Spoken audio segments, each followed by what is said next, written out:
Let's get right into it. Number 10. The Longyu Grotto. In 1992, a farmer in China decided to drain a pond. He pumped the water out and found a massive underground cave system.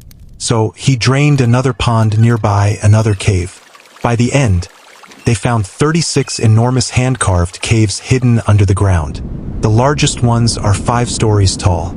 They have rooms, pillars, bridges, and pools, all carefully carved by hand, and all covered in the same precise chisel marks running at the exact same 60 degrees angle across every single surface. Every wall, ceiling, and floor, perfect consistency across 36 separate caves. And there is zero historical record of these caves existing. No documents, no blueprints, no legends. Someone carved out the equivalent of 5 football stadiums worth of rock by hand and apparently just never mentioned it to anyone. You can't hide years of construction noise or thousands of workers. Scientists have tried to figure out the purpose.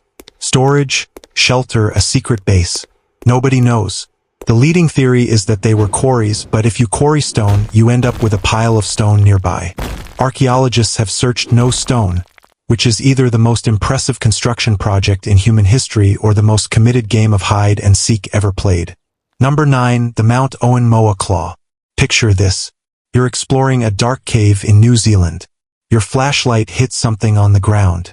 A massive, terrifying claw with dried flesh and muscle tissue still attached to it. It looks like whatever owned this claw had just walked by last Tuesday.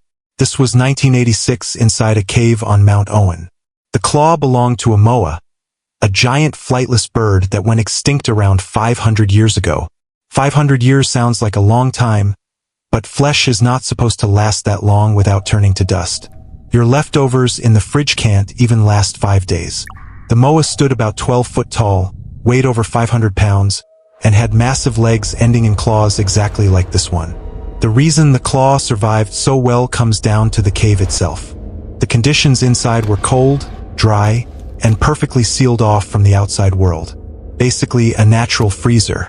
Scientists were stunned by the preservation, forcing them to rethink how recently these 12-foot birds were walking around.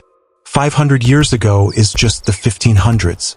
People in Europe were painting Renaissance masterpieces, while 12 OT dinosaur-looking birds with flesh-tearing claws were still roaming the earth.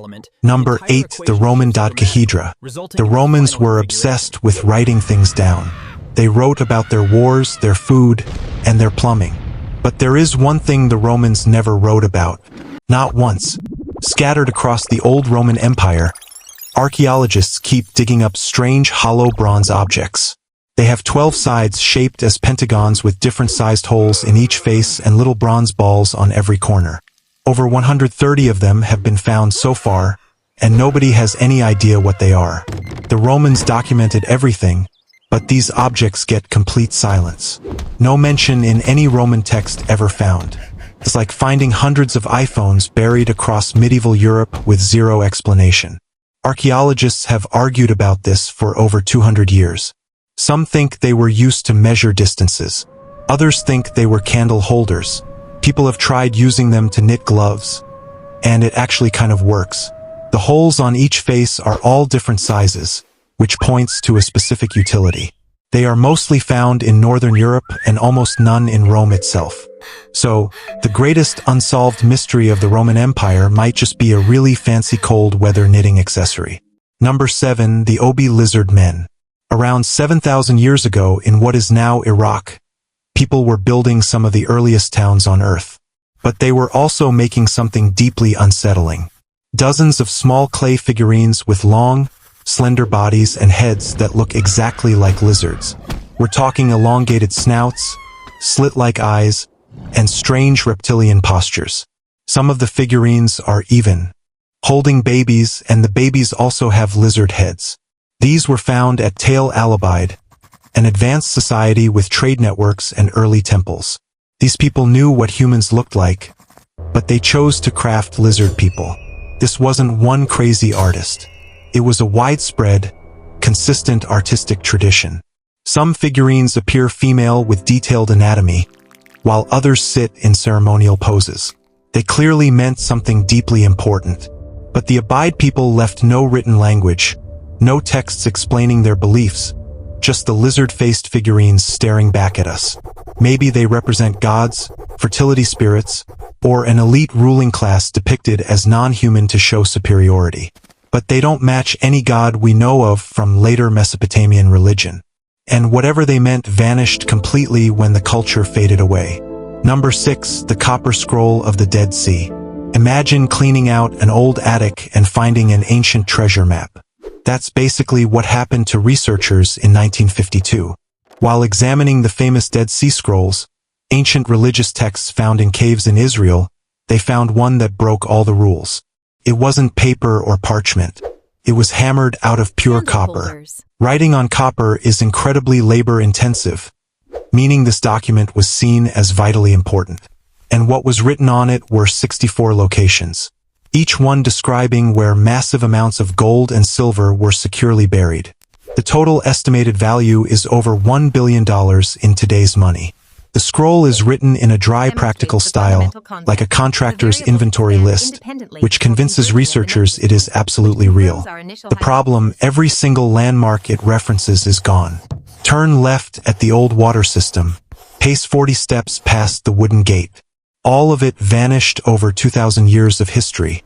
Despite decades of frantic searching, not a single coin from the scroll has ever been found. 1 billion worth of treasure described in agonizingly specific detail, completely lost because the world it was written for no longer exists. Number 5, the Bronze Age Talons Battlefield. It is 1996 in northern Germany. A guy is walking along the Talons River and spots a human arm bone sticking out of the mud with a bronze arrowhead still stuck inside it. Archaeologists started digging and eventually pulled out the remains of over 140 people.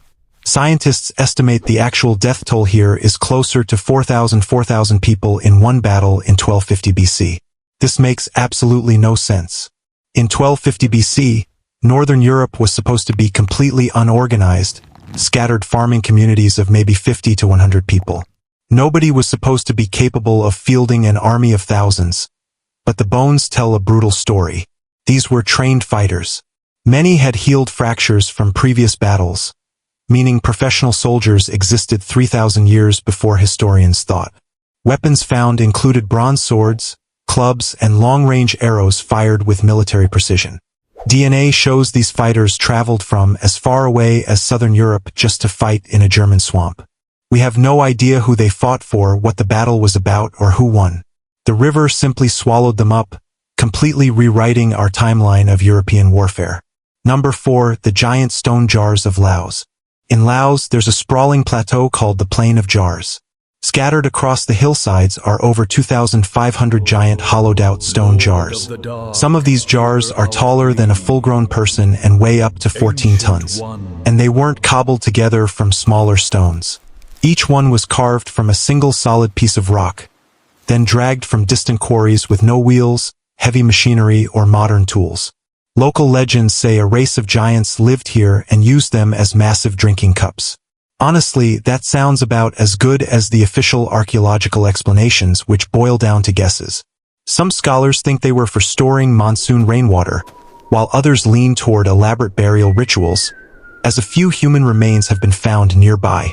Whatever their purpose, making 25,500 of them is a massive civilization-level commitment. These jars are smoothly and perfectly shaped, showing incredible precision for the time. Whoever made them went to unimaginable lengths to carve and arrange giant stone containers across 90 different sites and then quietly disappeared from history without leaving a single instruction manual behind. Number 3, the Nebra Sky Disk. Imagine being a Bronze Age farmer in Germany in 1600 BC. No telescopes, no calculators, no internet. Yet somehow, someone in that era forged one of the most accurate astronomical maps ever created. Unearthed in 1999, the Nebra Sky Disk is a bronze plate about the size of a dinner plate. It features gold symbols flawlessly mapping the sun, the moon, and the Pletz star cluster. Ancient farmers used the Pletz to time their planting and harvesting, which makes this a highly functional, highly accurate Bronze Age agricultural calendar. At over 3,600 years old, it is the oldest realistic depiction of the cosmos ever found. It shouldn't exist. History tells us people back then were completely primitive. Yet, this map shows advanced astronomical tracking. Even wilder, the gold came from Cornwall in England and the bronze from Austria. This means these supposedly primitive farmers had established international supply chains just to build a sky map. It completely dismantles the idea that ancient humanity was fumbling in the dark, proving they understood the complex mechanics of the night sky thousands of years before they were supposed to. Number 2, the Ulf swords. It's the year 900 AD. Most Viking warriors are carrying medieval swords that are full of tiny impurities called slag. They bend, chip, and break easily, but a select few are carrying an Ulfert sword.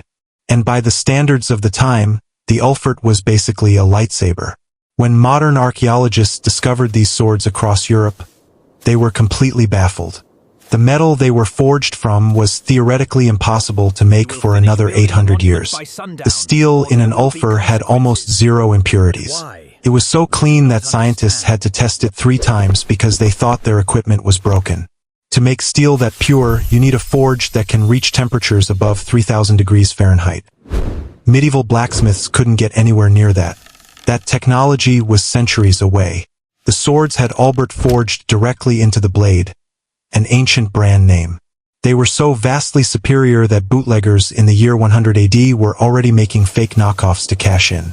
We still have no idea who Albert was or how they mastered crucible steel 800 years ahead of schedule. The secret died with the maker. Number 1, the ancient Denisovan bracelet. In 2008, archaeologists digging through a Siberian cave found a piece of jewelry that breaks the timeline of human history. A bracelet made of chlorite, an extremely hard stone. It wasn't a jagged chunk of rock. It was perfectly smooth, polished to a mirror finish, and had a cleanly drilled hole in it. It was made by Denisovans, an ancient human species we barely knew existed, and it's 70,000 years old. To put that in perspective, humanity didn't invent the wheel until about 5,500 years ago. This bracelet is 64,500 years older than the wheel. Yet, whoever made it didn't just drill a hole. Scientists believe they used a high-speed rotary tool, like a prehistoric drill press, spinning fast enough to bore through hard stone without cracking it. The surface was also polished using advanced leather buffing techniques that modern jewelers use today in 70,000 BC.